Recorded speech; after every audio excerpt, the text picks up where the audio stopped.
So, you've decided to explore the Australian Outback? That's awesome. But before you load up the car and head into the red dirt, there are a few things you absolutely need to know. Every year people get stranded, destroy their vehicles, or completely ruin their trip because they underestimated just how remote Australia really is. In this video, I'm sharing 15 essential things every first-time Outback traveller needs to know, starting with one mistake that could literally save your life.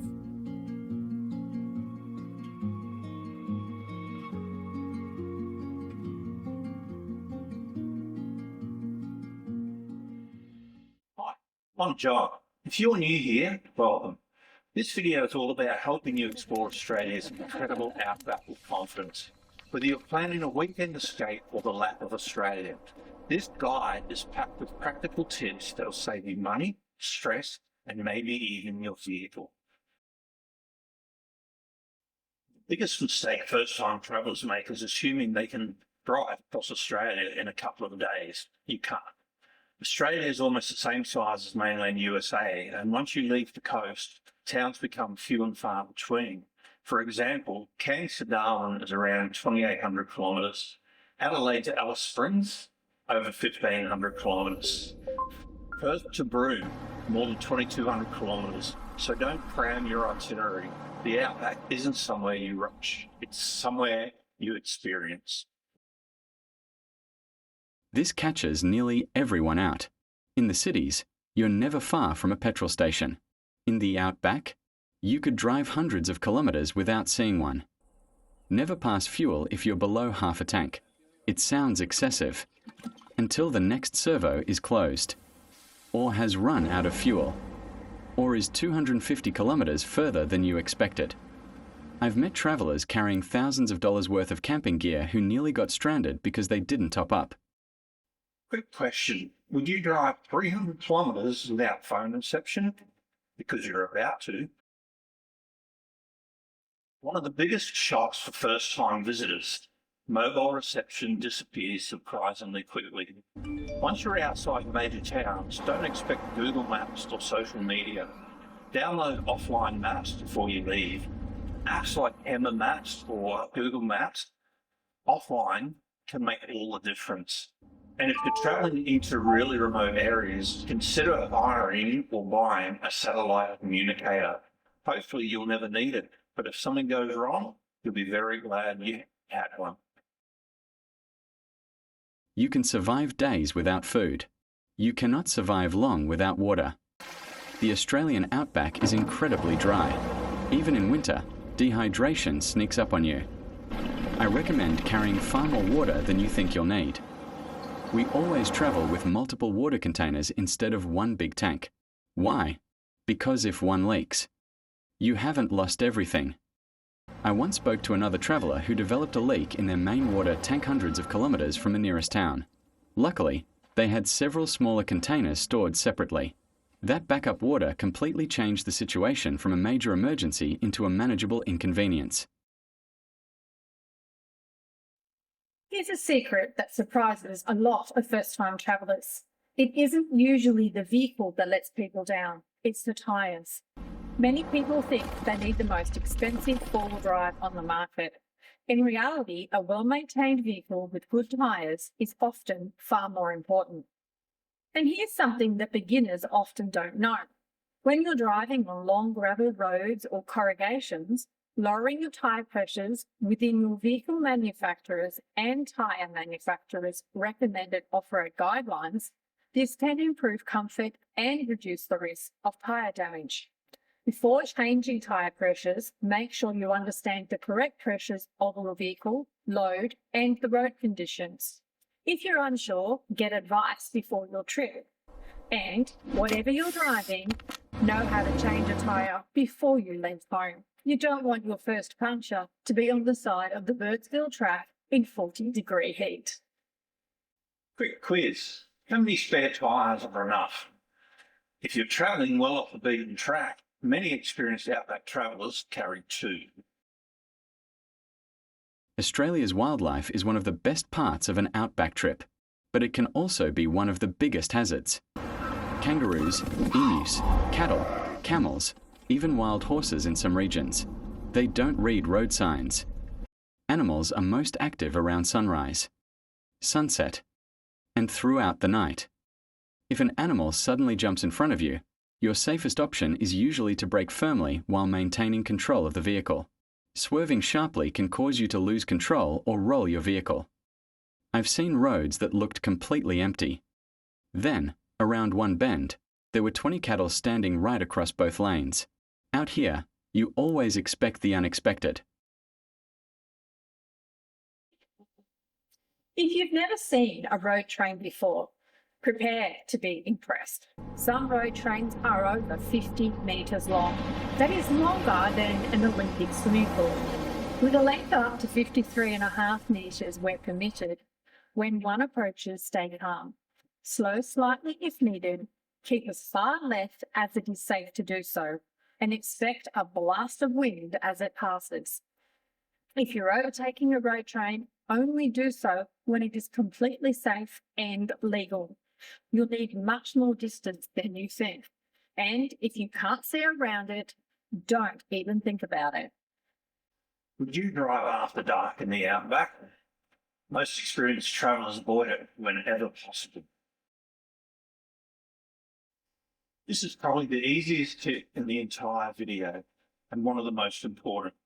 Once the sun goes down, visibility drops dramatically. At the same time, wildlife becomes more active. A collision with a large kangaroo, cow or camel can cause serious damage to your vehicle and may put everyone inside at risk.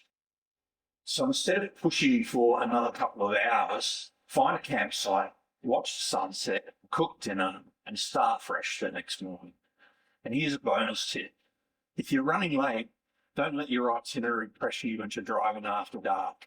The Outback rewards patience. So far, we've covered planning your trip, fuel, water, tyres, wildlife, road trains, and why driving at night is usually a bad idea. Now, let's talk about what happens when you finally arrive at your destination, because a little planning here can make the difference between an unforgettable adventure and a very frustrating one. A lot of people imagine you can just pull up anywhere in the outback and camp for the night.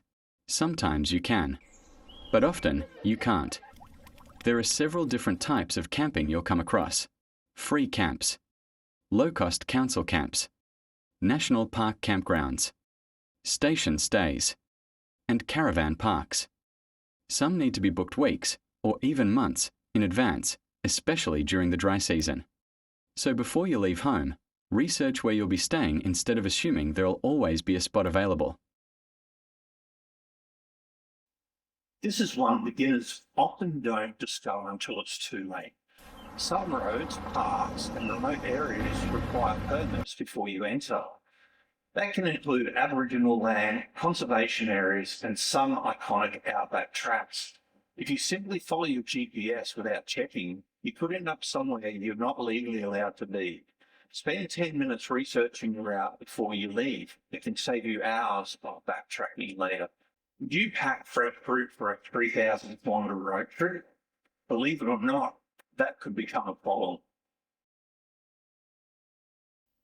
This one surprises almost every international visitor, and quite a few Australians as well.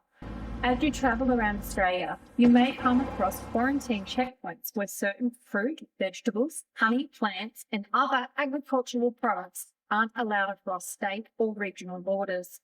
This rule exists to protect Australian farms and ecosystems from pests and diseases.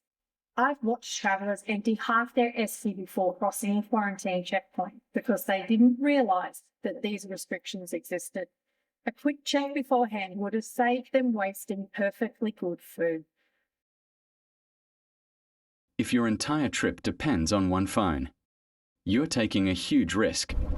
Batteries go flat, phones overheat, apps crash, and once you're out of mobile coverage, live navigation simply isn't available. I always recommend having at least 2 independent ways of navigating. Technology is brilliant, until it isn't. So, what's the biggest mistake of all? It's not forgetting your camping gear, It's rushing the experience. If you've made it this far, you're already far better prepared than most first-time Outback travellers. We've covered planning, fuel, tyres, camping, navigation, and staying safe. Now let's finish with the 3 lessons that experienced Outback travellers almost always agree on.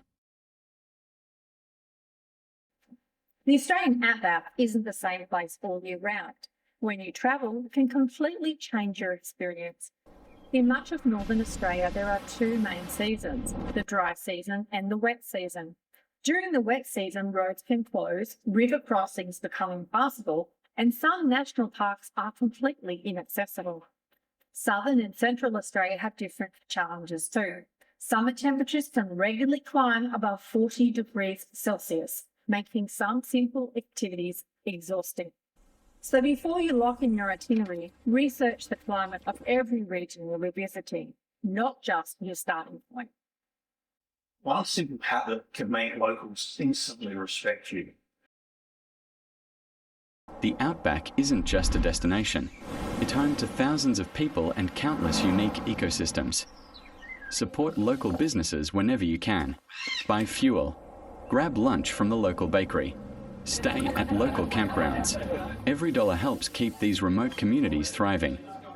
And wherever you travel, leave it exactly as you found it, or even better. If a gate is closed, leave it closed. If it's open, leave it open. That simple rule is appreciated by station owners across Australia. The Outback stays beautiful because people look after it. Let's keep it that way. The final tip isn't about your vehicle, it's about your mindset. This might be the most important lesson of the entire video. Many first-time travellers spend their entire trip racing from one destination to the next. Uluru, Kings Canyon, the Kimberley, Cape York, the Gibb River Road. Before they know it, they're back home wondering where the time went. The best memories aren't the most famous landmarks. They're the unexpected ones. The conversation with a local in a tiny country pub, watching the Milky Way with no light pollution, finding a hidden waterhole, or simply sitting by a campfire after a long day on the road. Don't try to tick off every place on your bucket list. Give yourself time to enjoy where you are.